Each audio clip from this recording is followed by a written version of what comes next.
Hey guys, my name is Shenoa and I'm the founder of Wild Fox Way, which is an online women's fitness coaching platform.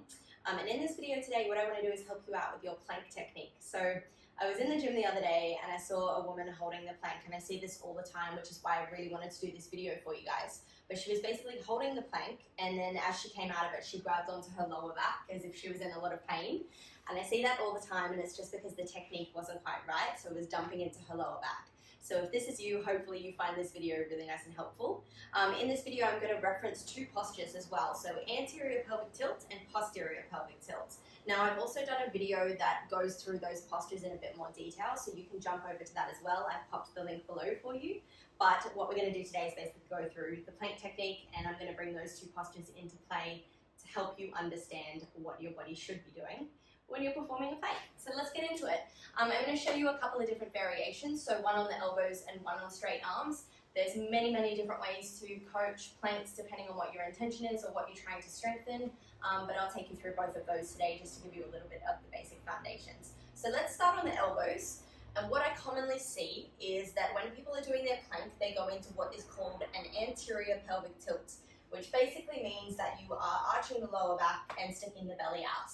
And again, the link below will take you through the posture guide as well to give you a little bit more information on that. But that's what you need to know for today. So we're going to try and take you from an anterior pelvic tilt into a posterior pelvic tilt so that you can actually engage your core muscles the right way in your plank.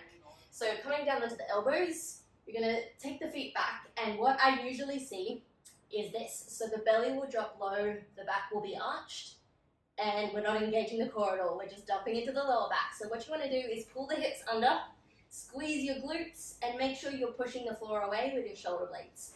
So you want to make sure that you're not sinking your shoulder blades. So that's a retraction. We want to make sure we're protracting. So you should be really pushing the floor away when you're on your elbows. Now when we do it on our hands, you want to make sure that your index finger is pointing forward. Sorry, there's a lot to get through, and I get very passionate in these videos because I love going through technique.